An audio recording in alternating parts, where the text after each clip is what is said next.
blazing down both barrels at ultraviolet maximum, blasting apart the servo skulls of propaganda. We are the twin-fisted lead buckshot of rebellion, 665.66 UHMR Chemrat Radio, broadcasting live tonight from the Frost Hollow Overlook. Gobbo, tell us again why you took this job. What credentials do we even have when guarding an abandoned hostel? Speaking of which, has anyone seen Chalk ever since he read from that weird book? The flesh-bound one? That one? Yeah. Yeah? He was carrying around earlier. I haven't seen him in a hot minute, although I have been seeing all sorts of weird shadow people out of the corner of my eye. It's not like the killer stalked and took out all those teenagers down here last year or anything. Are we in danger, or is this just a target-rich environment? Not to be confused with your local poltergeist, I am your ghastly ghoul father, Goblin King. You probably shouldn't invite her in unless you always have some extra garlic on hand and possibly live across a body of swift-moving water. It's Countess Emmy. Brian, that is a harmful stereotype. We just live in Forks, Washington, and glisten in the sun. Enjoy. Jesus Christ.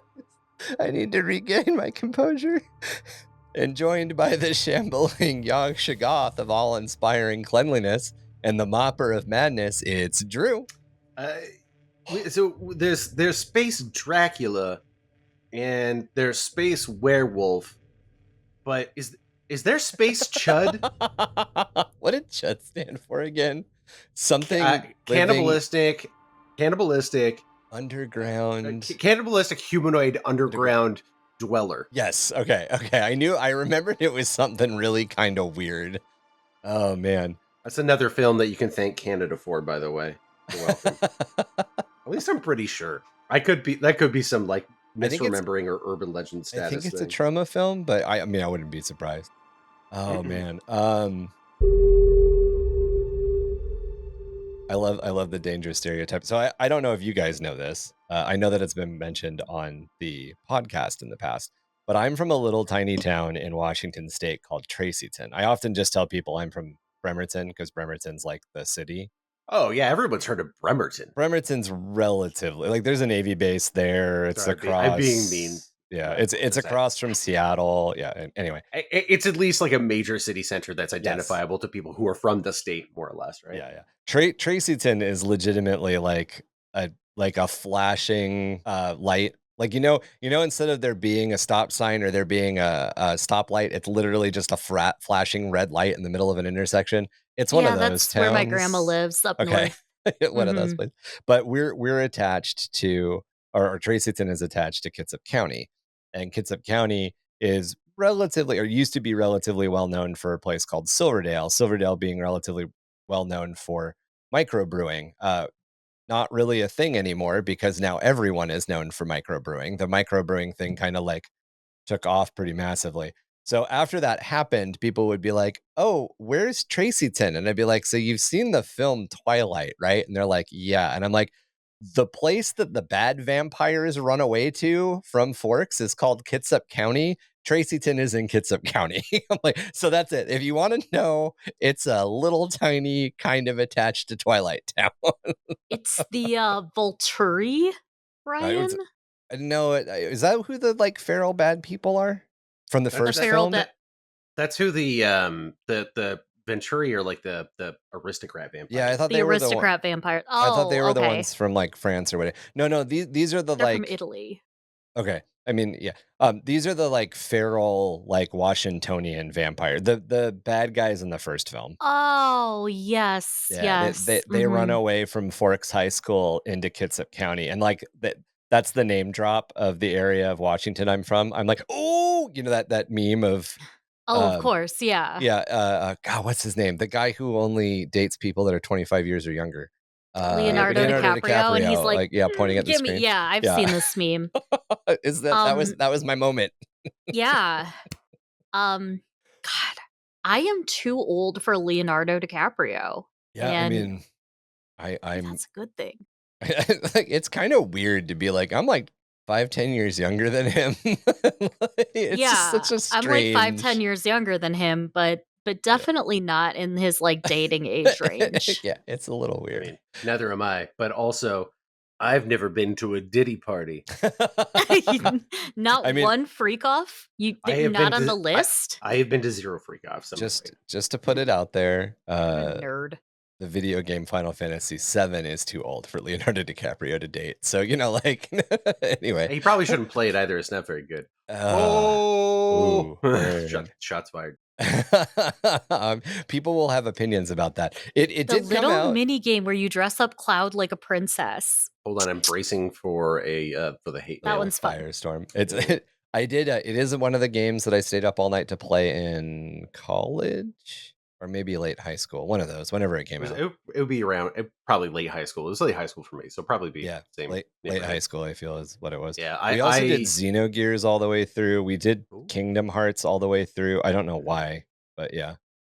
And these were like like long weekend don't go to sleeps for some reason. And like honestly, I have never gone back and replayed any of those games. So. Well, this is your opportunity, Ryan, because that guy who like cosplays as like a very bad closet Sora with the Keyblade that does the NPC lives on TikTok Live. He's kind of quit doing it, probably because people are so mean. So I could do it instead, and then I could cosplay as Cloud dressed up as a female to infiltrate Shinra. Yeah, and then every once in a while you just have to yell about limit breaks, and you have to dress up as Cloud, and we'll find someone appropriate to dress up as Barrett, and you can go on the friendly outing. I'm not dressing up as Barrett. None of us are dressing up as Barrett. I was like, I'll dress up. Nope. There's only one man with our complexion that could pull that off, and his name is Robert Downey Jr. Okay. Oh, gosh. I don't know. I have strong feelings about that whole thing, and I should probably not say what they are because I'm probably just going to make a lot of people mad because I'm not from that community and do not understand the levels of like hate and systematic like oppression that they have gone through for generations. So I'll say this: it sure is a motion picture. It is definitely a motion picture. I have an idea though. Like, okay, if you're going to be Cloud, like. Drew or Chalk could be Tifa. I'll be Aerith.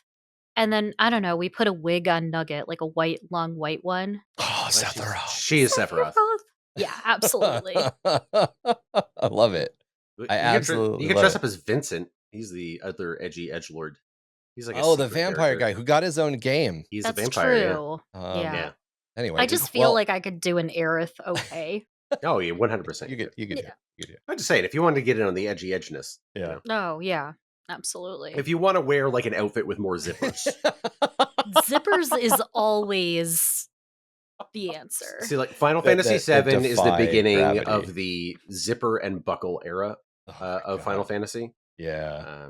But yeah, anyway. Because they could finally render them. Anyway, yeah. We're not here to talk about zippers and buckles. It's some Conrad Kurz shit for sure. Yeah. We are here to talk about space vampires. Yeah. So welcome to one Conrad Kurz. Yeah. Right? So welcome to episode 129, Halo Devices. And this is our Halloween special episode. Last Halloween, we talked about the Ghoul Stars, and we'll probably should do a really quick refresher here in a minute about what the Ghoul Stars are. But before we get started, do you want to watch us do this podcast? Do you want to see all the silliness? Do you want to see the elaborate costume changes? They're not elaborate. Do you want to get in on all the fun and kind of get an unedited experience? Best way to do that. See toes? And sometimes see toes. Every time you say it, I feel like I have to show my toes again. You can get access to all of that by going over to patreon.com/Hive of Madness right now. We have exclusive podcast episodes. We've got costume changes. We've got shorts on heads. It was the closest thing. I love it. So yeah, you can do that. And all the help that we get from all the different stuff that we do. We try to do some cool extra stuff for you guys other than just exclusive episodes. We do sticker giveaways a couple times a year. We're getting ready to send out stickers here soon. Go over, check it out, see what we're doing. All the money that comes into our Patreon immediately goes back into making the show better, whether or not it's prototyping merchandise for you guys, or whether or not it's buying new equipment and doing soundproofing in various studios and all of that. It all happens. We do have a roadmap that we will be going over for our patrons specifically at some point in the future. So again, if any of that stuff interests you, head on over to www.patreon.com/Under the Hive of Madness and join up today. With that out of the way, let's jump into the episode here. Okay. Sorry, I'm preparing my instrument. Yes. Fucking allergies. All right. Sorry. I feel that on a level. On a level. On a level. Beyond those forbidden heights, gated and bound by bonds that man should never break, waits a throne that gods would fear to take. Note found in the personal documents of Renegade Inquisitor Area Nephthys.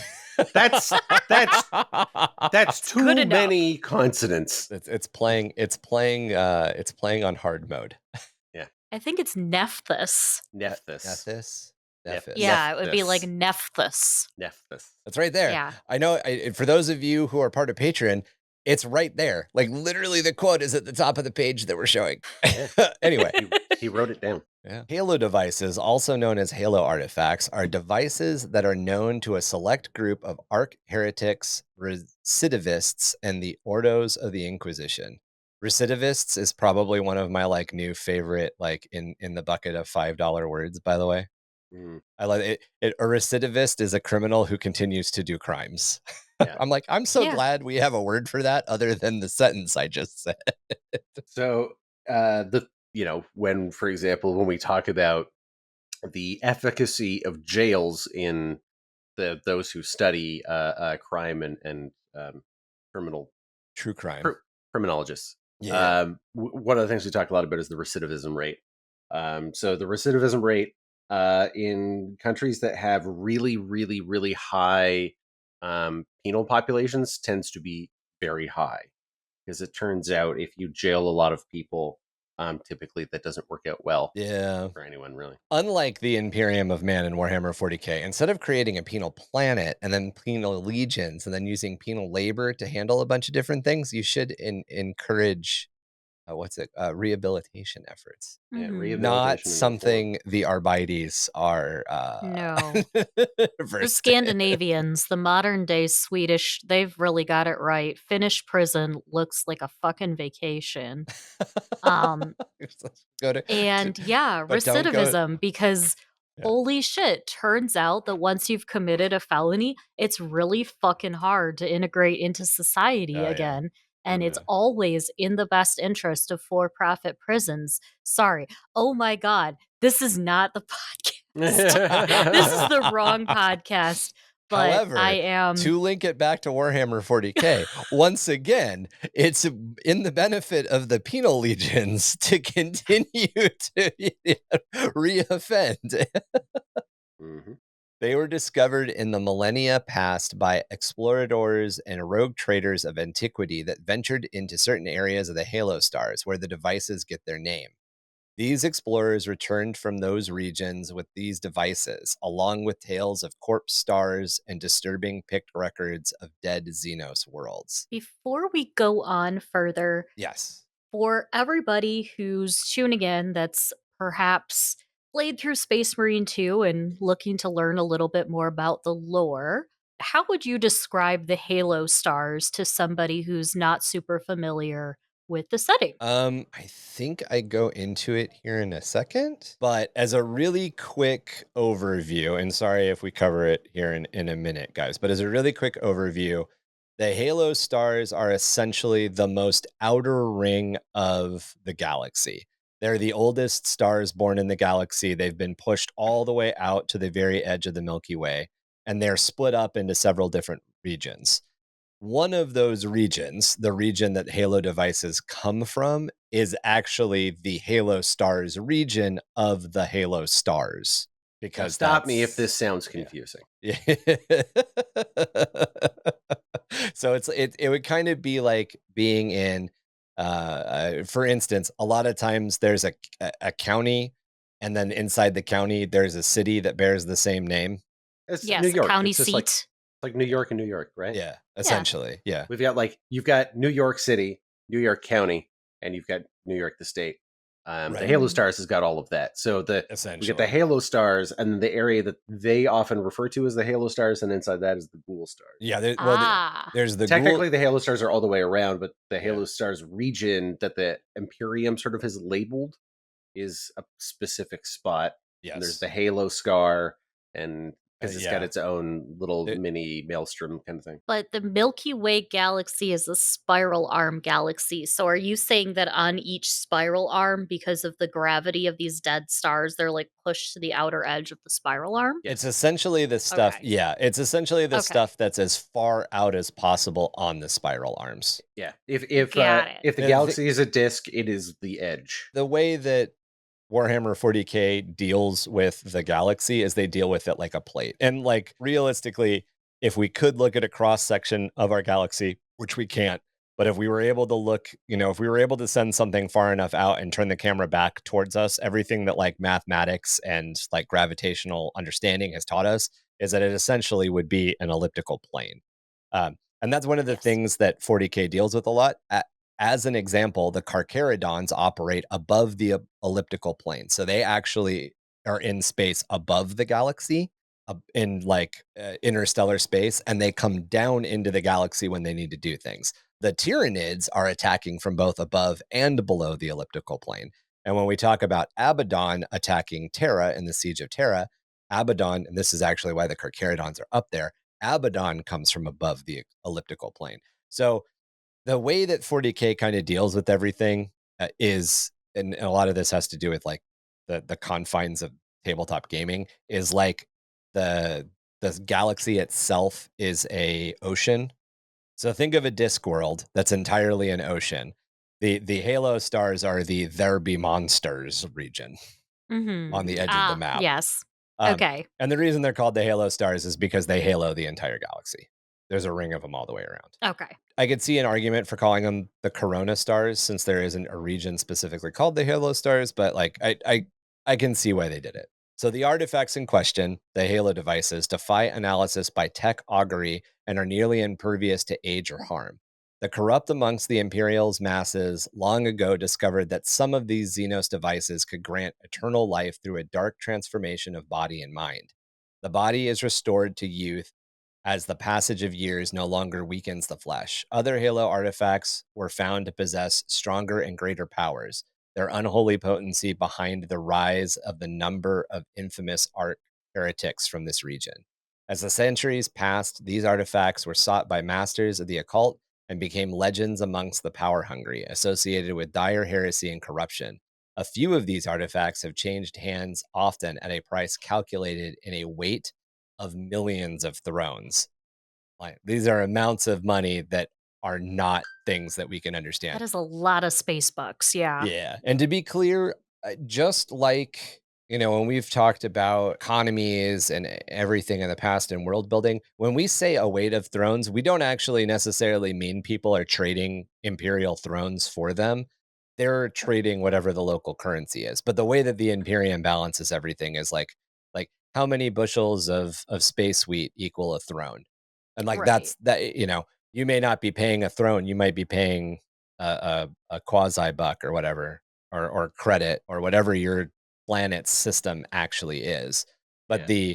the economic value at the top of the entire chain are thrones, and thrones are generally rendered in gold. And thrones actually equate to, because here's the here's the unsettling factor in the modern world. Generally speaking, we have a system of monetary, not monetary gain. We have a monetary system that is based on the idea of credit.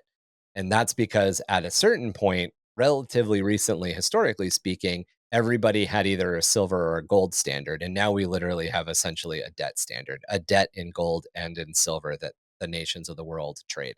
In the Warhammer 40k world, the economy is based on human bodies. It is literally like the tithe is paid in human bodies. Yep. It is legitimately how many things can we shove into the war machine to grind our enemies to a halt. That's the economic base. Thrones are the standard that backs up thrones are how many human bodies a throne is worth. It gets really it's kind of creepy, and they don't really get very deep into it because it's kind of a horrible idea. But yeah, there you go. But also, like, could you imagine managing a standardized currency that's enforced as one standardized As a currency? galaxy-wide currency. Yeah, in a place that is so inherently disconnected, like they can't even agree what day it is. Yeah. Yeah, but like that's the point of Dogecoin, guys. Is It's it's like a true. universal currency. It's Of so much course. easier. Emmy's right, guys. The blockchain. What are The we The blockchain. talking about? blockchain. That will solve all Can the you problems. imagine how many blockchains an Arc Mechanicus could probably dig up in like a 30-minute period? It would totally devalue the entire system, like overnight. It'd just be like, oh yeah, absolutely. yeah, we set a tenth of one of our ship's power to doing this. We've broken your entire system. But yeah, I love the idea of like a group of like dark mechanicum crypto influencers that like live in a crypto house, like a crypto mansion in like old Los Angeles on Terra. that'd be so funny, Hey guys, we're out in the pool again. right? I'd And watch that. depending on the day that the like throne standard to crypto just wavers massively, like Right. one day, and they like like hit a up all their crypto is, friends and yeah. relatives and tell them about Forex and like yeah. Financial freedom. As far as can be traced, the first discovery of a halo device on the edges of what one day would become the Calixis sector was made by explorator Archmagos Kronos in late M36. However, apocryphal tales of dangerous and accursed Xenos artifacts that match their description originate in the area millennia before that. Despite analysis, the terrible properties of these seemingly mundane relics discovered by Kronos remained undiscovered for years. A Halo device would have to fall into less scrupulous hands for their true horror to unfold. This is believed to have happened after Kronos' fleet returned after many solar decades to its base on the Forge world of Stragos, where an incident occurred whose details have long been suppressed by the Adaptus Mechanicus. Whatever events transpired on Stragos resulted in the device being identified and condemned by both the Ordo Xenos and the Machine Cult, and the lives of all of those involved with the Halo device remain forfeit within the Imperium to this day. So even like searching details out about the location, if you get caught Google searching a Halo device in the Warhammer 40k world, the Inquisition shows up and shoots you. Okay.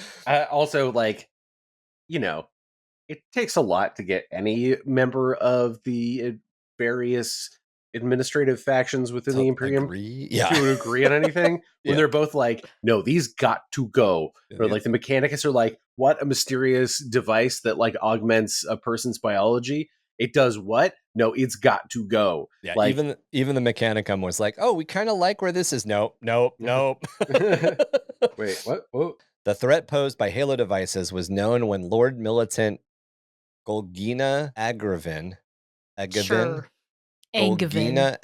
began his crusade, and members of the servants of the Ordo Xenos traveled in his wake, seeking signs of their corrupting presence. So again, like the Inquisition, which generally doesn't do this, was like, nope, Death Watch teams are going to follow in the wake of this of this crusade and just take out anybody who knows anything about these things. It's even thought that some of Angevin. It's even thought that some of Angevin's crusades' greatest enemies used Halo devices against them. That some of these enemies may yet still live in secret, preserved by this blasphemous technology, is a terrible prospect that troubles the Inquisition into the modern 40k timeline. Oh, so this is like, yeah, okay. The Inquisitor in my browser, if I start Googling Halo devices. Yeah. Okay. But well, I may have phrased it a little too lightly. So if you Google a Halo device, the Inquisition is going to come find you and an Inquisitor is going to shoot you. I think it's a little bit more like if you Google a Halo device, they're going to drop a 500-pound firebomb on your house. Like, okay. I mean, you know, it doesn't, because your neighbors were too close when you Googled it. Okay. Right. anyone with we need to be sure. public Wi-Fi, Right. if they have access to any device on the network. Oh, yeah, your ISP is gone. They're gonna bomb the shit out of them too. Like it's just, it's over. We're gonna put a couple of warheads right where you're seated.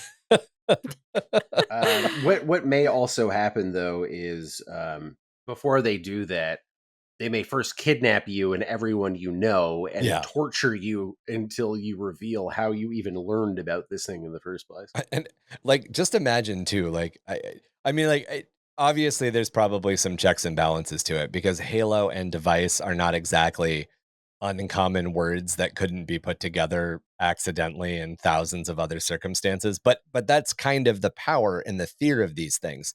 So somebody on a Hive world, for instance, decides to sell like something that connects to the new sphere and allows them to connect, and it goes like say like it was like Google Glasses, right? But it's 40k, so they call it a Halo device. Well, that just pinged an Inquisitor's channel somewhere, and that Inquisitor now has to launch an investigation that costs probably, like, if we were to do, a lot of times you're like, oh, this guy made $200 million in 1916. What does that equal today? So let's do that in reverse. All right. So this Inquisitor is now launching an investigation because somebody made like AR glasses, right? And wanted to call it Halo device in its local economy. And now the Inquisition is spending quadrillions of dollars to investigate it just to find out, okay, this isn't worth pursuing.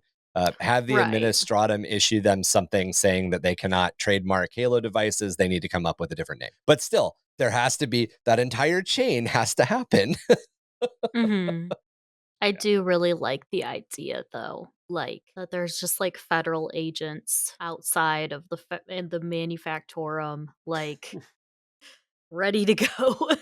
Right? It's like getting swatted. Yeah. Awful. Don't do that, guys. It's bad, MK. For their part, the Inquisition has watched the sectors around the Halo stars for signs of the artifact's malign influence for centuries, hunting for those who traffic in the Halo devices and mercilessly destroying those who have come into contact with them. Dedicated cells of acolytes have spent their entire careers researching and hunting out Halo devices. Congregations of Inquisitors have been created and have died in the war against these malign gifts from the Halo stars past. Xenophian prosecution.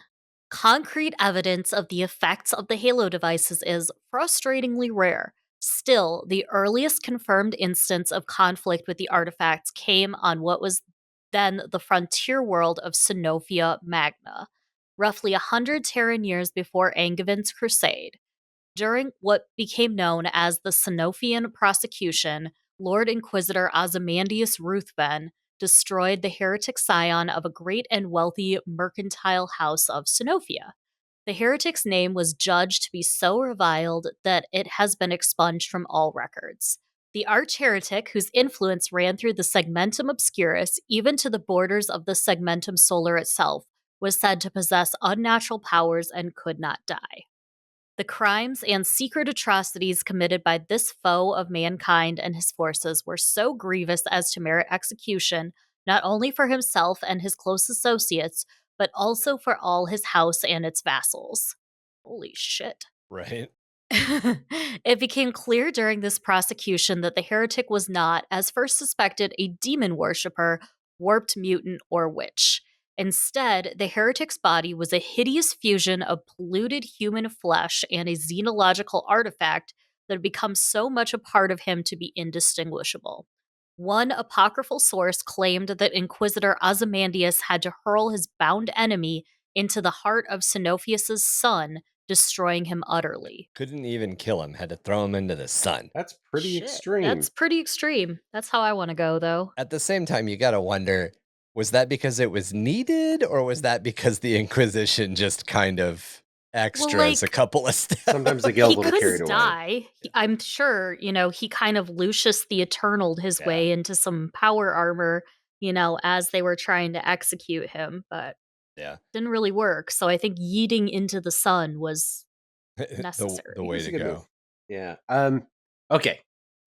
Can we speculate on the origin of these devices right now? Is that okay? or shall we save it? Before we get there, because I think the origins and the nature of the Halo devices, Drew, I think you're gonna give us a little bit more context here in a second. But before we get to that, I just want to kind of reiterate one of the things that Emmy just like mentioned. These things are so bad that they got people expunged from Imperial records. There are not a lot of people that's happened to. In fact, the 2nd and the 11th Primarch are examples of other things that have been expunged from the Imperial record. Again, just a reminder, Horus's statue is still there. Yeah. It's just under a tarp. Yeah. Horus wasn't expunged. Yeah.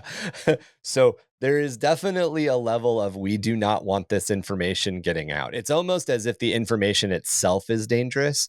Because I mean, like, they destroyed his house and then all of his vassals. So, and these mercantile houses, these mercantile like noble families are not one planet. They are, sector wide, at least subsector wide, oftentimes sector wide, which means that you're going through potentially 200 to 300 settled worlds and destroying representatives of this family on every single one of them. Yikes. Yeah. That's pretty thorough.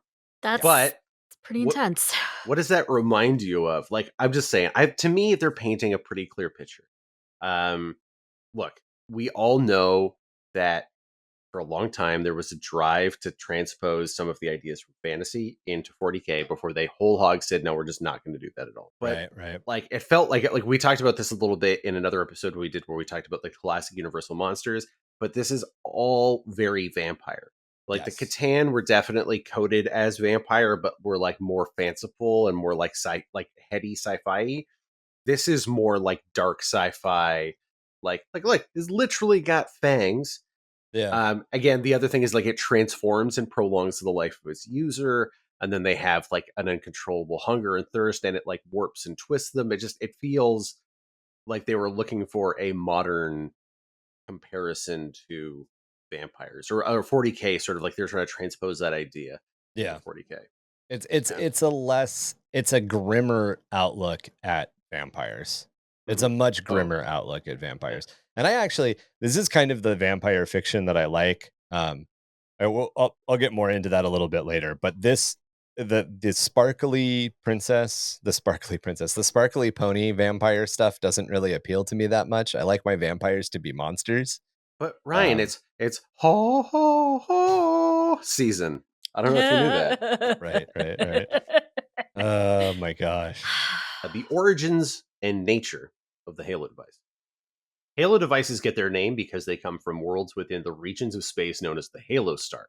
As we have previously mentioned, this is essentially the outermost band of the galaxy and is split into several specific regions. More specifically, the term Halo stars is also used to identify this outermost region of the segmentum obscurus specifically, whereas the Ghoul stars, also part of the wider Halo star band of the galaxy, is a specific name given to those stars that border the Ultima segmentum. Yeah. We've now beaten this horse to death, but if you haven't gotten it, this is County B, Side Road A of the galaxy. Yeah. And there's actually Ultima Segmentum is big enough that it actually has 2 different Halo Star regions. However, if you're even passively aware of these things and their like thematic lore, that the lore that you can glean from memes and short form content, you've probably heard Halo stars and Ghoul stars. That's why we're throwing those both at you. But there's about 7 of these regions, essentially all the way around the galaxy. The lore comes from Fantasy Flight and now Crucible 7 tabletop RPG supplements for Dark Heresy, Rogue Trader, and the Deathwatch games, with specific sectors also being mentioned in some of Dan Abnett's Black Library books, and to tie in back to our own community-based lore, pretty much on the Carcosan sector's doorstep. Just keep in mind that the Halo Stars is also a specific sector of the broader term of Halo Stars. This dangerous and ill-omened region is bordered by several barbarous voids of space and several Imperial sectors, including Scaris and Calixis. The worlds from which the Halo devices come are truly ancient and utterly lifeless, orbiting dead stars that must have burned their brightest tens, if not thousands, of Terran millennia ago. That such worlds were once part of some antediluvian and now long dead civilization is generally agreed upon by arcanists and rogue traders. However, just what creatures from this civilization were or how they passed into extinction is a question that lies beyond any clear answer. This is just like the plot of those smut sci-fi novels that my grandma likes to read. The whole series is about this like antediluvian alien civilization that has ruins, and their energy remains as ghosts, and for some reason only hot shirtless men Can get neutralize the possessed? ghosts, but Oh, neutralized, not possessed by. Got it. Okay, no, understood. they're Following. ghost hunters, Ryan. Uh-huh. Yeah. But sometimes hot lady archaeologists. This is Warhammer 40,000. All our hot men wear shirts and power armor. No, they don't. Have you not seen the catachet? No. That's right. Sly Marbo isn't wearing power armor. The way she said isn't wearing power armor. I'm just teasing. So to give those of you who have access to our Patreon a little bit of a looky-loo here. This is where the Carcosan sector is located. Lucky Space would be just a little bit outside of, and as you can see, the Calixis sector and the Scaris sector are right in the area. So the Carcosan sector, the Scaris sector, and the Calixis sector. The Calixis sector being the sector that's in the role-playing game series. That's the area that you play in. The Scaris sector being where a lot of the Eisenhorn stuff and a couple of the other Dan Abnett things take place in. We very specifically put the Carcosan sector in this, in air quotes, region of the Halo stars, just on the edge of the Halo stars, because we wanted to play with a lot of the same stuff. So if you're listening, realize we did that on purpose. If you've got the visual aid, we showed a little bit of an image, but yeah. It's pretty much the Florida panhandle of the galaxy. I'm kidding. I would think it was more like the what is it called? Is it Allentown or whatever? Pennsylvania? Yeah, no, it's in Australia. It's not Allentown. But there's a town in Australia that has a really, really silly name, and there were a bunch of like serial murders there a long time ago, and it's literally like as far out from it's as far on the edge of the great like expanse that is the center of Australia that like that's the reason that no one ever talks about it, because it's far enough out there. It's far enough on the last frontier that we really have on our planet. You know, going into the outback is not an easy thing. I mean, the same with going up, you know, if you go like 21 miles above the border between the United States and Canada, it's the same idea. You know, there's just nothing. You're in the frontier. You're past the Great Ice Wall in Game of Thrones, right? 21 miles, right, Drew? Or is it 22 miles? The ice wall? Yeah. Where's the ice wall in Canada? Is it 22 miles above the border? Yeah. Well, I mean, see, technically the government shoots anybody who sees it. So. Oh, okay. So. Yeah. If not, then the dragons will get you. Oh, okay. How do they keep them out of Alaska? How does the logistics there work? The mountains keep the dragon. The dragons are just on the other side of the ice wall at the top of the mountains. Okay. So if you get over the ice wall, then you're in dragon territory, and then you're pretty much fucked. But if you can get far enough out, you can get to Lumeria, and then you can find Halo devices, and but it's kind of playing with that. It's playing with that idea of like the last frontier. You know, this is the edge of civilization. There isn't anything else out there. Well, as far as we know, there's not anything else out there. And the truth is, there's a just bunch. Mama Kaz's noodle house, right? And the truth is, there is stuff out there, which is what makes these regions fun to play with. And Mama Kaz's Noodle House. That's it. She need Mama Kaz's Noodle House merch. I'm working on it. I promise. Working on it. One thing at a time. All that has been surmised about these creatures comes from one legacy they left behind, and that is the dreaded Halo devices themselves. The makers of the Halo devices had highly developed technology and a greater understanding of physical matter and biological processes, far in advance than any other known species or science. Whether the effect of the devices on human tissue is deliberate or not is unclear. If they were deliberate, it would indicate a callous genius as well as a far-sighted malignancy.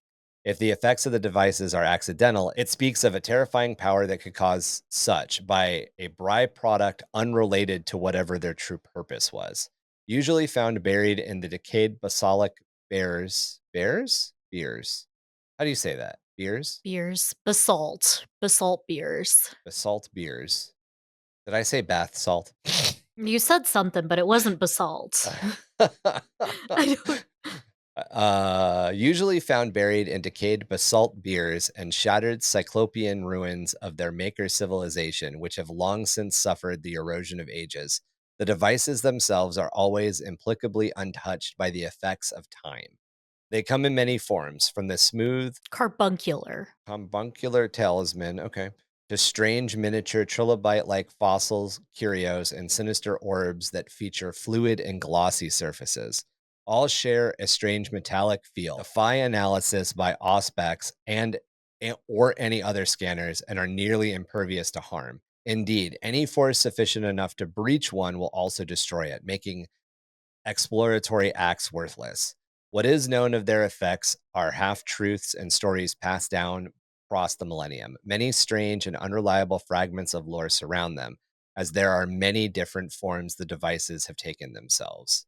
So, like, the idea of, we can't scan it, so now we're going to try to cut it in half. Well, we can't cut it in half with this, and that's a significant scientific method, I guess. Deconstructing, reverse engineering, taking something apart is definitely a Hit it tool with a in your hammer. toolbox. Yeah, hit it with a hammer. Throw it down some stairs. Cut it in half. Cut it in half with a water jet. And these things, anything that can actually breach their shell, is enough that it's just like, okay, it's gone. It's completely destroyed. Which just obviously there's a breaking point, and it kind of makes you wonder what it is. Is it like in White Sands where they're like, we're going to detonate a nuke, 50 miles above these 5 guys and this one camera dude's head? Is that what they resorted to? We're going to drop a nuke on it. Or like when they channeled the nuclear test into a funnel to see how much force there was, and it literally shot like a 2,000-pound manhole cover into space. Is that what they were resulting to try to open these things up and see inside of them? Guaranteed, there's a bunker, right? With a bunch of auspex, a bunch of cameras in it, right? And there's a dude in one of those like flimsy yellow like hazmat suits, right? Like think about like Outbreak, those like inflatable ones. And he's basically there with some kind of like laser saw cutting into it. Right. And then like if anything goes wrong, all the other people who are watching from like, and he's some like penal guy, right? He's like, and everyone else is watching like Mechanicum, like Archmagoses and stuff are watching through screens, and like, Ordo's Xenos Inquisitors are sitting there like watching. The minute something goes wrong, they just push a button, and as you say, let's drop a nuke on it. Yeah, we're done. They breached it. Abort. What about the guy? What? Who? He's already gone. It doesn't matter anymore. Yeah. Jim 247 is now gone. Yeah. Jim 247. Roll in Jim 248 and get the next device. The reason why he's Jim 247 is because there's another one right behind him. It makes it easier for the people controlling the experiments to humanize it at a certain level, so they just name them all Jim. They have to give him a name, but it's too hard to remember all of them. So. Right. Yeah. Given the illicit nature of the Halo devices, it is unsurprising that rumors and suppositions persist as to their powers and use. The truth, however, is that the devices will indeed grant their possessors what they seek: youth, vigor, and undying power, but at such a cost that only the most deranged would choose. Over time, the devices become part of the possessor's body and mind, changing them according to an alien inclination and subjugating them to strange thirsts. The life of the possessor of a Halo device becomes less their own, more of that of the device itself. The temptation of immortality. Those few who covet Halo devices have a simple but terrible motivation for their desire: immortality, youth, and eternal vigor. Rejuvenant treatments, sanguinary cleansing, and other technobiological rituals can only preserve and extend human life so far. And by that, we mean like into the 3 to 900 range, depending on, which is pretty long, realistically. Yeah. When I was looking up life expectancy for Space Marines, just because I was intensely curious, because Yeah. it was like, yeah, they can live a really long time, but the limiting factor is the galaxy is a very dangerous place. It's war. Yeah, with Space Marines, it's war. During the Great Crusade, when the Space Marine project was essentially launched by the biotechnical division of the Imperium, the plan was that they were functionally immortal. They should not die. Well, they should not die of natural causes. Um, and a lot of that science, obviously, then went to the High Lords of Terra, and then from that point, it goes out another rung and another rung and another rung, and then like the ultra rich are able to essentially extend their lives pretty much indefinitely. However, most like recorded incidences don't get out of that like 300 to 900 range. Something happens, like you somehow You could die. be thrown into the sun, for Yeah, example. right. Yeah. It's very Darth Plagueis the Wise. A little bit. Yeah. Yeah. Some that deem these powers unnatural. It's such a copy pasta at this point, but Yeah. it very much reminds me of that moment when Palpatine is talking to Anakin about Darth Plagueis the Wise. 100%. And Mhm. they actually describe in a lot of the fiction and a lot of the lore that surrounds Warhammer 40k that these people have an unnatural, like people who receive normal rejuvenant treatments, sanguinary cleansing, and other methods that the Imperium legally uses to capture or stay young and healthy Mhm. forever. They kind of have this, they're between 40 and 60 waxy complexion. They're Mhm. described as looking ageless, but trapped between like 40 to 60 years of age. And Okay. that's not what a lot of people want. What a lot of people want is they want to look 20 Yeah. forever. You know, looking like a 40-year-old who's had a bunch of plastic surgery to look like a 20-year-old, that's good. That's a good second place, but it's still second place. Like, no, you look 20, but I know you're not 20 is not what these people want to hear. And there's other Mhm. solutions that even go past this for those who are extremely aged. And that gets into like full augmetic conversions and life support systems. And those offer at best a poison chalice for those who pursue those methods. Now, the exception to that being the Mechanicum. The Mechanicum is doing it on purpose. They are replacing their flesh on purpose. And in the Mechanicum's case, there are Mechanicum people that are thousands of years old. There are Mechanicum people that were alive during the heresy that are still banging around because, like, again, that they're essentially, they're not artificial intelligence because there was a biological entity at one point, but they're essentially robots. They're essentially artificially intelligent robots. Uh, we just don't call it that. Rather than undergo the indignities of infirmity and the ultimate truth of their mortality, some who desire freedom from the cruel touches of time seek other, more desperate measures. For some, the ruinous powers await with their own lies and empty promises. However, this path is as uncertain as it is filled with danger to body and soul.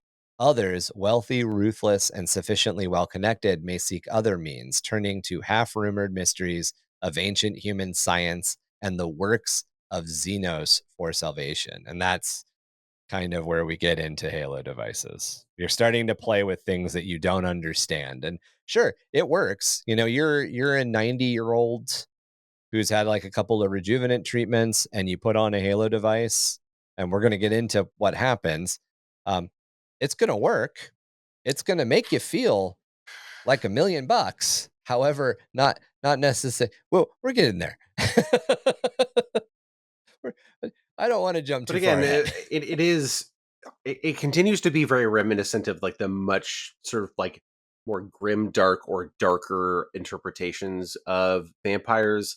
Like what's the movie about the folks in Alaska where like 30 they have Days of Night. 30 Days of Night, for example, right? Like these really just very intensely scary vampires. Also, it's a little Salem's Lottie, even though Salem is the character in Salem's Lot. Yeah. So it like these are not your swarthy vampires. These are your terrifying vampires. Yes. Yeah.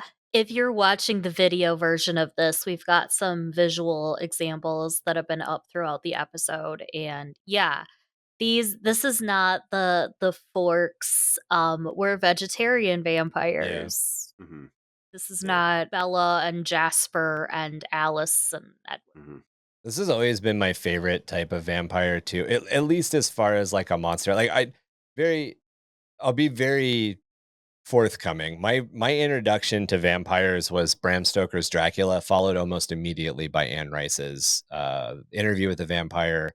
I can't remember, the Vampire Lestat, I think it's the second one, like the Anne Rice vampire series. Yep. And then there's the Queen of the Damned after that. Yeah, there's definitely an attraction to that type of monster. And I think Anne Rice walked that line. I think Bram Stoker and Anne Rice walked that line perfectly. They Mhm. were seductive and pretty enough, but also absolutely horrible enough. However, the fallout from that was more romantically inclined.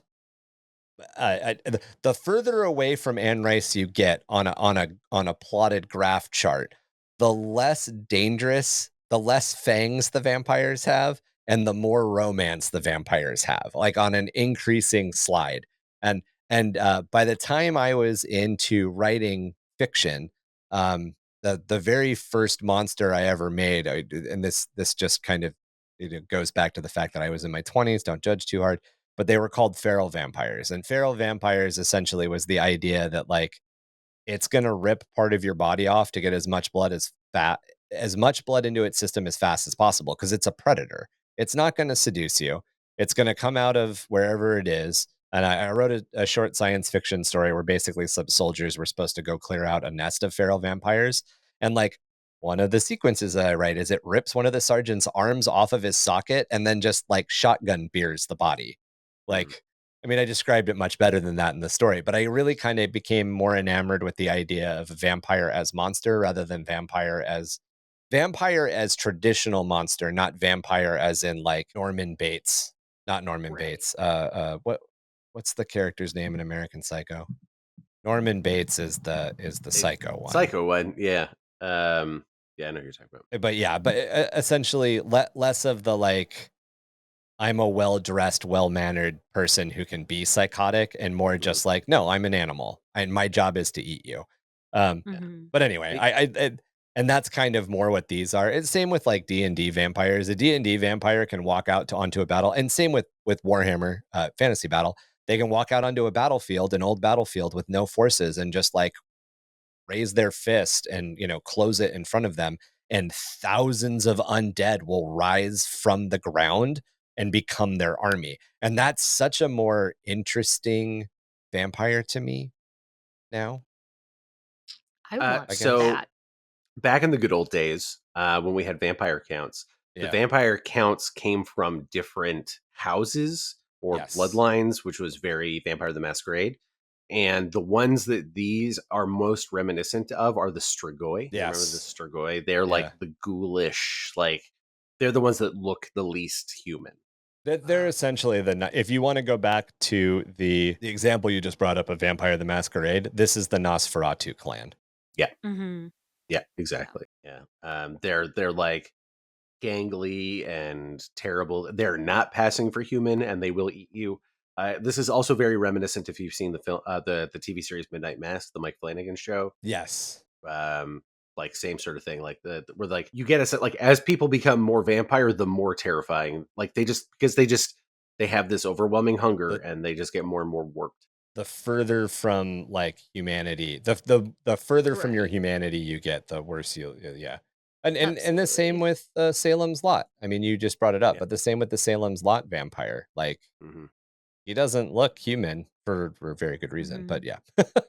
Well, Yeah, the if you magic get into like vampires are. Stephen King's cosmology, the main vampire, I can't remember his name, in Salem's Lot is he is not of this world. He's the same creature that it is. And I cannot remember what they're called. He's in the same classification. Yeah, he's not a classification. deadlight, Yeah, but yeah. like he is like an other dimensional, like consuming And they're energy predator thing. it's Mhm. essentially Stephen King's Cthulhu mythos, elder things, essentially. Yeah. Yeah, like And there's they a do bunch it of a that's like, little why bit in the Magic the Gathering lore too. Like Mhm. there's the Innistrad vampires, and they're all very like nobility, and then there's the Sengir vampires, and they're they're real very freaky. the Sanger vampires are very a lot of Mhm. strange. the Magic the Gathering vampires come from Ravenloft. Like that, like the core idea comes from the old 70s, mid 70s to 80s D&D setting of Ravenloft. We have now had enough 40k or 40, Jesus Christ. We've had enough Magic the Gathering sets that every time they do a new plane, they reimagine what the vampires are like if there are Mhm. Oh vampires there. wow.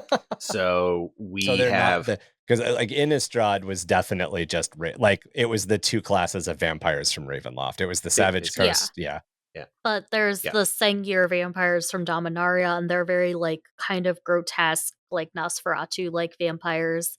And then there's the vampires on Zendikar, who are all kind of They're like anime vampires. they're like anime vampires, exactly. They're Yeah, pretty edgy. they're like badasses. They're all called blood chiefs, and they all have like really cool They have a costumes. lot of zippers and buckles. A Like, lot There of was zippers. a yeah. Like there was a Anwan, the ruin game. thief. Oh, Anawan, the Ruined Sage with his cool vampire tattoos. Yeah. Hmm. I think it So was part edgy. of the original Hunter game, which was the like Mortals and the Vampire the Masquerade. But there's an organization called Strike Force Zero, which is a Japanese like vampire hunting organization that is like it's Blade essentially. Like they're Yeah. daywalkers, but like it legitimately was 100% anime edge vampire. Yeah. Anyway, I'm sorry, Mhm. we are Yeah. way off topic. Woo! All right. I'll bring us home Yeah, here. Fortunately, concrete knowledge of the existence of Halo devices is rare, and the means to obtain one even rarer still. Only the wealthiest and most powerful seekers of eternal life in the sectors bordering the Halo stars can pursue these forbidden devices. Once they have obtained such a thing, they soon find that they have new purposes to occupy them. First, concealing the crime they have committed simply by possessing one, and over time, concealing the side effect of the device's gifts. Like the Twilight vampires, they have to wear contact lenses so they can't see the yellow eyes. Um, And the they have to price, stay at a direct light. yep, exactly. But obviously, far more extreme in this case. The price they pay for their immortality is ultimately everything they have and everything they are as they spiral slowly down a path of contamination, corruption, and madness. Over time, most will be forced into the life of the recluse in order to survive, attended by a few loyal or terrified servants, and ultimately must pass the millennia hunted and shunned by their fellow man and at the mercy of alien thirsts and ancient nightmares. Yeah, so again, there are no good guy vampires here. There's no Blade who has a Halo device. Like you got a Halo device, your brain starts to go. You're not in control anymore. You Mm-hmm. know, Yeah. transfiguration. The Halo devices begin to bond with and change any person who has prolonged contact with them, generally over several days or weeks. This contact may be as simple as wearing the device as jewelry or keeping it in a pocket close to the skin. However, embedding the device in an open wound may speed up this process dramatically. Once the device bonds with the user, it begins to alter them. This process then moves through three phases: primary, secondary, and tertiary. Once a person is in the primary phase, there is no turning back, and they will inevitably pass to the secondary and tertiary phases unless they are destroyed. They require the flesh of an organic host, and if kept in contact with flesh, they will bond with it. Over time, that flesh will be changed to suit their purposes. Halo devices have a purpose, corrupted by the passage of eons as it might be, and that it is to transform the minds and bodies of those they bond with towards some darker and terrible configuration. Yikes. So let's get into the details of each different phase. So, primary phase. This is within a short period, ranging from a few solar weeks to a matter of solar hours in rare instances. The device becomes fully physically bonded with the user's flesh. The user rejuvenates to the peak of youth and health. Any physical diseases, deformities, minor mutations, or other long term medical conditions they suffered from are healed and reversed. Any part of the user's body that had been lost regrows during this phase. This is often an incredibly slow and ultimately painful process. Their senses become superbly attuned and they move with an unnatural grace, shrugging off all but the most grievous of wounds. Even as their bodies change, the user's mind begins to break. They increasingly discover that they find no pleasure in normal sensory stimuli. As Barbosa says in the first Pirates of the Caribbean, you kind of hinted at this unknowingly Oh, yeah. earlier. I remember this part. He's like, the drink would not satisfy. Food turned to ash in our mouths, nor the company in the world would harm or slake our lust. And Keira Knightley's there in that dress. I don't and believe in ghost stories. she's like, I still don't believe in ghost stories. Exactly. And he's like, Yeah. sweetheart, you're in one. Yeah, Do-do-do-do-do-do-do. Yeah, I remember that. It's First a great Pirates movie. movie is pretty good. Yeah. First Pirates movie is pretty good. What a banger. As time progresses, they suffer from violent mood swings and they learn that they no longer require sleep, except for a few comatose hours every few solar days, during which they suffer fierce phantasma. This is one of the words that I like and I can never pronounce. Phantasmagorical. Phantasmagorical, thank you. Dreams of Xenos vistas and strange cities beneath ancient alien stars. I tried to do the thing where I closed my eyes and like just pronounce the word. You know how to pronounce it. Don't read it. And my brain was like, nope, no, it's too Have late. you ever heard of the German, I guess you could call him death metal band, Necrophagist? Yes. Okay, yeah, they have a song called Phantasmagoria, and it's a good one. It's a banger. Are you guys familiar with the video game Phantasmagoria? Yes. Developed by one Roberta Williams, also of one Castlevania fame. It was too horny and too violent for the kids. I'm also a pretty big fan of Phantasm as far as like horror series goes. Yeah. Okay. That's definitely a classic. The tall man and his balls that chase you around. Yeah. The secondary phase. Over several standard years, the device insinuates itself completely in the user's body, becoming partially absorbed in the body's cellular makeup with the initial contact covered over by skin and scar tissue. The area where the device bonded to the flesh begins to change, becoming mottled and tough like the exoskeleton of an insect or desiccated and cold like an embalmed corpse. The user's body heals almost any damage given enough time and is inhumanly fast, strong, and resilient. They no longer sleep, eat, or drink normal food. Still, as they slip further into madness, they develop strange addictions and insatiable hungers that they must regularly indulge, or they risk growing increasingly unstable and sickly. These addictions often include spending long periods in total darkness or immersion in solar radiation, and the hungers are often an insatiable craving for human tissues, such as flesh, blood, and cranial fluid. The user also finds that they have memories of strange alien civilizations, languages, and scripts that merge into their own and may lose large chunks of their memories as a result. Oh, That's nice. That's nice. Yeah. This shit's fucked up, man. It's heavy, like I realize we've already kind of said we've kind of gone over this a couple of times, but heavy, like extreme vampirism stuff. This is real dark. Yeah. This is I know what you are, Edward. Say it. But like and she says vampire and like his throat opens up with an extra set of teeth and just fucking kills her, and then the entire movie series is over. Pretty much, yeah. Twilight and the Halo stars. Yeah, Hold on, like spider monkey. yeah. But this is like, so there again, there are several aspects to the vampirism like mythology and what sort of gets keyed into, and in some versions of it, again, the people are sort of like, it's more about the psychological aspect to it, and there's more sort of like a romantic aspect to it. But this is very much about the body horror, right? This is like leaning hard into concepts of body horror and, the and cosmic horror as well, like how unknowable and terrible. Speaking of which, let's kick into the tertiary phase. I'm sure things will go fine from here. I mean, it's totally. all, we're on the up end. We've gotten past the worst. Yeah. Tertiary phase, you get a tummy ache and you have some ice cream and then you feel better. Tertiary phase, after solar decades of contact or a complete resurrection event, there is no longer any separation between the user and the Halo device whatsoever.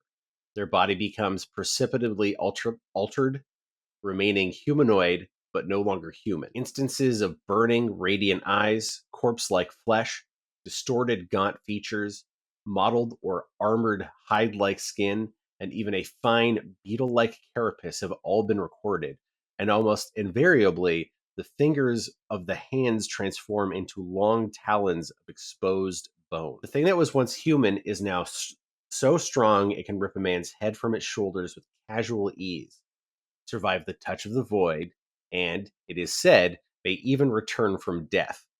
The mind that once spiraled towards madness is gone, becoming fully something else, an unholy union of intellects, something can speak in long dead tongues and brood on all too human desires with inhuman patience. Yeah, they definitely they cross into full like actual monster territory. How do you hide it at that point? You don't. I don't think you even care, right? Yeah, I mean, the secondary phase, there's a really famous picture that depicts the secondary phase where there is a gentleman in purple robes wearing a like traditional like judge's wig with a maw that splits essentially his face from ear to ear, and he is eating pieces of a decapitated human head while being served what I assume is blood wine by cherubs that are also just as fucked up as he is.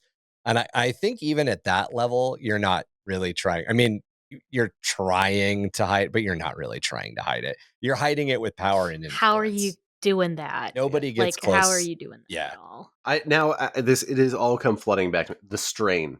If you've ever seen the show The Strain. The Strain, yep. These are the vampires are horrific monsters, but they are also calculating monsters that are driven by a thirst. But like they don't get to the point where they get to have that much more agency until like way later on, right? Like it takes a long time for them to like come into their own in terms of like being able to like understand their hunger and stuff like that. Like they become like terrible monsters, and then they work their way up to being these cold calculating. It seems like that's the case with these things. Yeah, definitely. It's a different type. It's a different interpretation of the monster. It's a much darker interpretation of the monster, and much what you'd expect for Warhammer 40,000. It is, and it gets into like you brought up the Strigoi earlier, and the vampires are based on old myths. They're amalgam of old myths, essentially from like Western or Eastern and Northeastern Europe, and I want to say they're called the Strigi or the Strugi is like the name of essentially like hairless humanoids with needle teeth that chase you down and drain you of all your blood. And like they're a thing that they come up in science fiction a lot too. They're a common science fiction trope of, oh yeah, no, these things are out there. These like star entities, and I think a lot of that happens oddly enough because there's similarities between the way that like these hairless vampire things with needle teeth, these gray bodies and greys. Like we've got this crossover between like aliens and vampires and like yeah. Anyway, and I think this kind of bridges that. Strigoi is, I'm sure there are different variations, but Strigoi is the Romanian name for troubled spirits that are said to have risen from the grave. Yeah. So that's where we get that from. And that's why it's a common term. It's what they all call vampires in the Strain as well. They just call them all Strigoi. Yes, it's a relatively common like if you wanna conjure up Eastern European vibes, you usually go with one of those words. Yeah. Mm-hmm. It is also the name of it's the Latin name for owls. Oh, interesting. The like the taxonomical name. There's a bunch of them. Huh. And like Strix has some, because in certain mythology, owls, especially screech owls, were harbingers of the dead. They were or thought to be dead spirits, and then that also crosses over a little bit into banshees, right? Because like Mhm. banshees, like the screaming dead things at night that you otherwise can't hear, because of course owls have silent flight. The whole thing. Yeah, so let's get into the Sycarius worm. Sycarus worm? Sycarus. Sycarus worm. Okay. The Yeah. Sycarus worm. This halo device is a tarnished brass maggot some 6 inches in length, cold and greasy to the touch, and on first inspection appears to be nothing more than a macabre curiosity. The worm was found somewhere in the Kronos expanse and brought on board the Emperor's bounty by its unsuspecting captain, Janrek Spargan. That's what I'm going with. This device remained inactive in the care of Janrak. No, Janrak sounds too harsh. Yanrock Yanrock? Yanrock Spargan. with a soft J, like Yeah. yogging.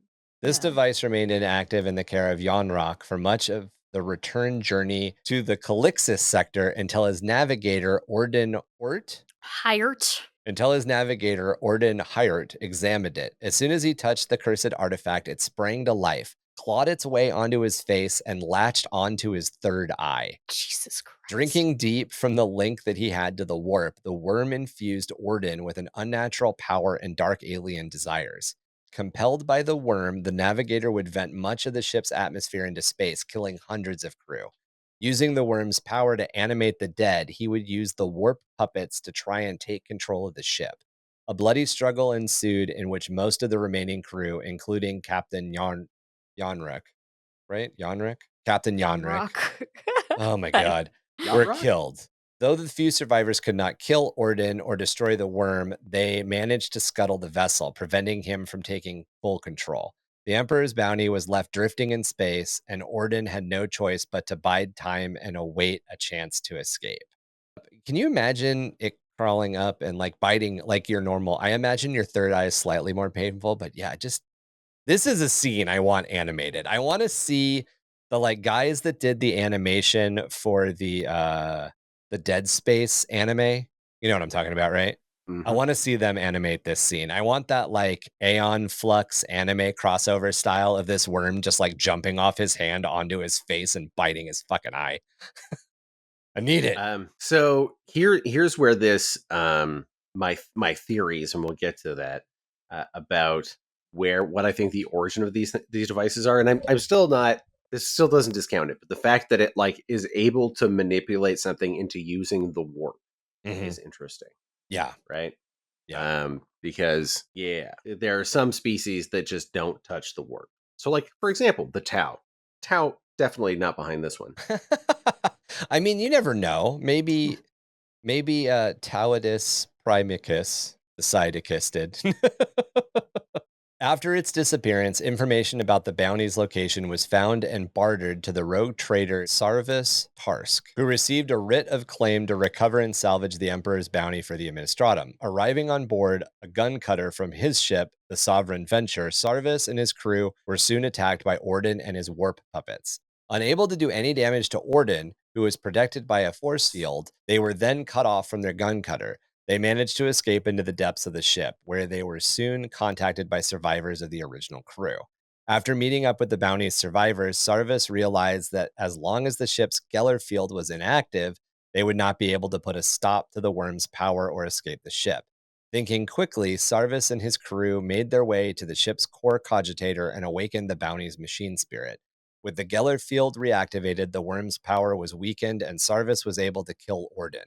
And with its host dead, the worm returned to its inactive state, and Sarvis was able to commence his salvage operation on the bounty. What became of the Sycarius worm after that is unknown. This is one of the cases that they've got. Here's a little bit of lore of one of the actual devices. This was presented at a specific point in the books as kind of like a adventure hook. Like, here's something you can use. This thing's lost. Can your team find it? Mhm. And also, by introducing these things again, because it's from a TTRPG, and what is the most classic or what is the most common or most popular TTRPG module? It is the Strahd one from the original Ravenloft campaign from D&D. Yeah. I can't remember, something Strahd. Strahd is the name of the vampire, but it basically gives them license to do that story in or adapt that kind of style of campaign for 40k for their Rogue Trader or Curse of Strahd. It's on the Curse of Strahd. It's back there. It's literally behind me on a shelf. What are you doing? I don't know. What are you doing? All my books are still in boxes. I actually think it's the Curse of Blood Isle because it's the Pathfinder version. But yeah, essentially, yeah, it's the same. Yeah. Ravenloft coming back, and like Strahd is very much Dracula in a lot of ways. There he is from the there was a short CGI trailer they made for Strixhaven, I think, and Strahd's in it at one point, sitting on his throne. Strahd rides the line between body horror vampire and like swarthy vampire. Yes. He is more like he's like your like I would say like Bram Stoker's Dracula, where like he is pretty obviously a monster, but still somehow managed to be very charming. Yeah. You know? Well, it's kind of that, Dracula and to even mix genres even more. It's that Dracula from Castlevania Symphony of the Night. It's essentially, Dracula and Alucard are very charismatic characters, but they can turn into mist. They can turn into mist that chokes you. They can turn into bats that suck your blood. Like there's just not. Yeah. Some of them are friends with an evil priest named Shaft. That's also like I love Shaft. Anyway. To keep us on the role-playing mindset here, Emmy has an Ordo Xenos Departamento Analyticus threat briefing. The subject of the direst sanction Halo devices, those who trade in them and their users are under blanket order of destruction by the Holy Orders. Thankfully, Halo devices are exceedingly rare and their use cases are equally unusual. It is a matter of some resentment within the Inquisition that, despite suppression, tales of wondrous devices or objects that grant immortality or eternal youth continue to circulate in the decadent circles of the wealthy elite of the Imperium. Almost without exception, these rumors have the barest relation to the truth, but they still have the power to attract the foolish to pursue such devices down paths that lead them to heresy. Instances have been recorded in which a dissolute member of the Imperial elite has obtained a warp-tainted item passed off as a Halo device with predictably destructive results. Of near equal concern are the charlatans and miscreants who peddle devices that they claim are Halo devices, but are simulacra accompanied by suitably strange stipulations for use. These simulacra are the bane of the Ordos as they create false leads and trails that the few genuine traders in Halo devices can use to hide their own activities. The Inquisition shows no mercy to those who trade or are involved with false trading Halo devices. To sell such a lie is to feed heresy, and so is judged as damning as if the artifacts were authentic in the eyes of the Ordos. How many have already fallen to the hideous mechanisms of Halo devices cannot be known. However, in some secluded towers or sealed estates, monsters undoubtedly lurk, their once human form twisted by baubles. Sauna. Their once... I'm sorry. Their once human form twisted by baubles that promised life eternal. I love that you read it and that yeah, again, that taken pretty much verbatim from one of the books is just a like, here's something internal to the setting to play with, and it's fun. It's a lot of fun to figure out. This is a good MacGuffin. There we go. All right. Are you ready for my theory? I'm ready for your theory. We're ready. We're ready. Here comes my meta theory on this whole thing. This probably this goes back to Fantasy Flight game book and initially. Cubicle 7. Yeah, it's I think it's all in Rogue Trader 1, the first Rogue Trader book. Yeah, you know when that came out? Around 5th edition, right? And what were they busy doing right then? Redefining the Necrons. right? They wanted to give the Necrons more personality, because the way they had written the lore initially was just like, oh no, they are all automata, they are all exactly the same, and they are controlled by the Catan. Full stop. Right. Right? That was it. Like there were no dynasties, there was no personality. Like they were complete slaves to the Catan, and like the lords were there to coordinate things. They sort of like they were more like the Borg or something like that. They were uniform, and they wanted to give them some personality. And I think they realized that like, okay, the Catan thing isn't working out in terms of like our parallels to vampire counts. This is not what we had originally envisioned. Is not going well. There's a certain amount of sameness to these armies, and people aren't able to express themselves. And the big joke for a long time was, oh, like you don't want to paint, play Necrons. All you got to do is spray them black and dry brush them silver, and you're done. Right? And you put the little green rods in, and you walk away. The models have changed a lot. Oh my god, the little green rods. I've seen those. Those are cute. They're fun. But I have a couple somewhere. They're trying to inject this personality into it, and I think when they were talking to Fantasy Flight, and Fantasy Flight was writing their stuff, obviously Fantasy Flight was off doing their own thing, and they said, "Hey, like, what sorts of things can we put in here?" And they probably gave them some parts of some of the treatments that weren't fully fleshed out yet. Yeah. And I think this is probably the direction, or one of the directions they were going for the Necrons was, oh, you can have some Necron armies that are led by a person with a Halo device who would be like an ascendant, like vampire like character who then commands his undead legions, and they are tailored after them because it's their warped personality. And you notice like it's aristocrats who are doing this stuff. It's wealthy people, right? Again, continuing that classic like vampire lord kind of like image. So you can have, like you say, people with the powdered wigs. There you go. Right. And the horrible mauve teeth and the blood dripping down, and the fine suit, the fine like fur jacket that's obviously worth like millions, but then is stained with blood. Like that whole look is achieved, and I think this is what they were going for. And I think at a certain point they decided to bail on it.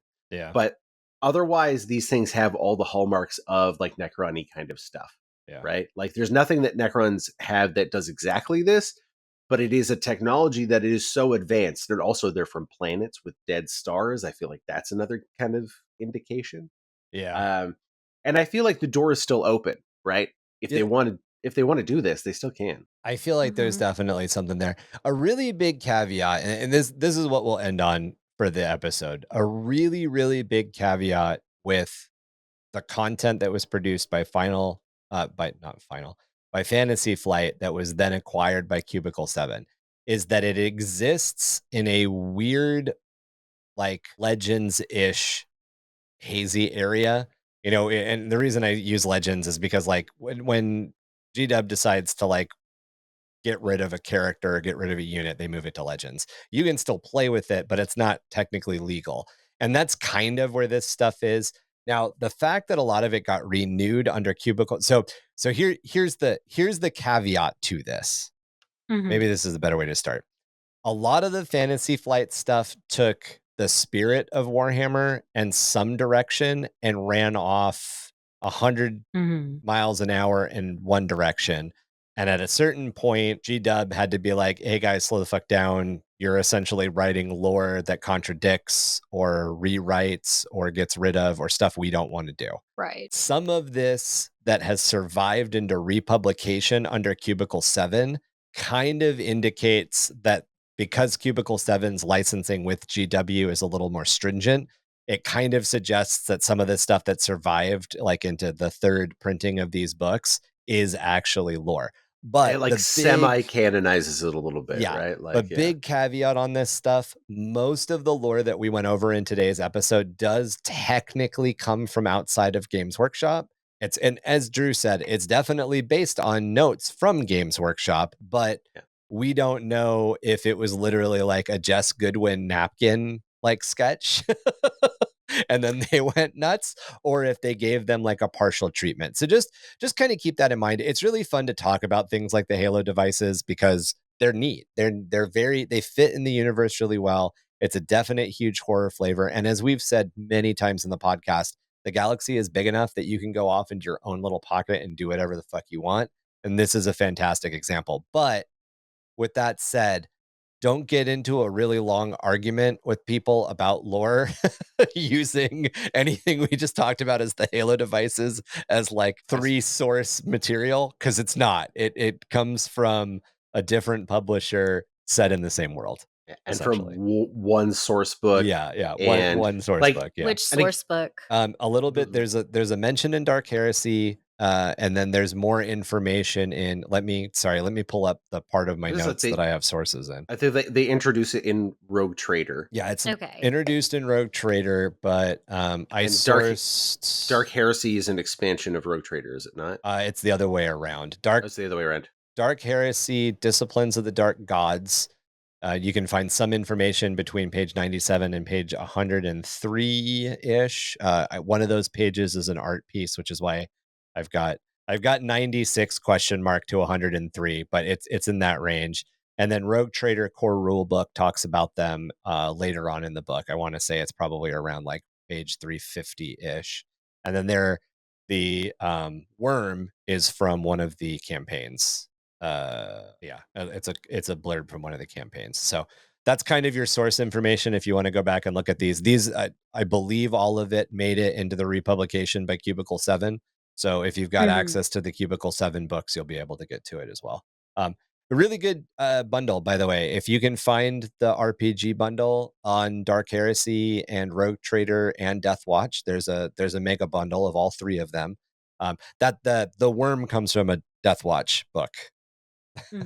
I enjoyed Death Watch. Yeah. That was of the 3. That is the one that I played. I've always wanted to play Rogue Trader, but yeah, I really liked that. We worked a lot of the original Dark Heresy and original Rogue Trader flavors into the Innsmouth RPG as far as like psychic powers and some other stuff go. So we'll another weird Patreon plug before the official Patreon plug. There's some role-playing stuff there that we talk about, and there's more coming. But anyway, guys, if you want to get into contact with us about this episode or the show itself, you can do that by reaching out to us via email at underthehiveofmadness.com. I'm sorry. At gmail.com. Under the Hive of Madness, yes, thank you, at gmail.com. You can also join our growing community on Discord and become part of the conversation about existing lore, world building, gaming, painting, and so much more. You can find the podcast on Facebook, Instagram, TikTok, and YouTube, or check out our website at underthehiveofmadness.com. Check out our link tree to find links to keep up with everyone in the cast hobby progress and other projects. Help the podcast grow by liking and reviewing us wherever you get your podcast fix. Our home is Spotify, but you can find us on Audible, Apple Podcasts, CastBox, iHeartRadio, Radio Public, and more. As always, links and spellings can be found in the show notes. Support us through Patreon at www.patreon.com/underthehivemadness. Join a fantastic crew of Hivers, including Skydaddy, Thomas, and Rupert, for access to extra content and a chance to snag some cool merch in our monthly giveaways. All right, Emmy, are you ready? I'm so ready. We're unveiling a new product for the Underhive. In the darkest depths of the Underhive, where survival is earned, not given, you need fuel for the fight, and there's only one place that keeps gangers coming back, no matter which house they fight for. That's Mama Kaz's Instant Nudes. The only way to capture Mama's brand of culinary lightning in a bottle. Whether you've just survived another turf war or you're gearing up for your next hit, nothing hits the spot like Mama Kaz's Instant Nudes. With on-the-go flavors like fresh grox meat, spiced sump fish, and Liz Gizzard peppers, they'll make you forget the sump rats that are chewing on your boots. Mama Kaz's Noodle House. Eat, fight, survive. Down in the Hive, it's not just a meal, it's another way of life. Fuck yeah. We are the uncanny survivors of the long and maddening winter. 665.66 UHMR Chemrat Radio, reminding all of you Chemrats, hive mice, and sump ghoulies to keep those dials fixed right here. Same ratty frequency for a dose of the same ratty-ass attitude. Listen, little children, don't wander or stray. The four-armed emperors wait for those who flit away. It watches in darkness, where light cannot glow, and snatches up children who dare to go. Forearms will seize you and take you from sight, so stay close and safe in the warmth of the light. And as always, remember to read a motherfucking book. And brush your goddamn teeth. Keep Halo devices away from open wounds. That's right. That's a good one.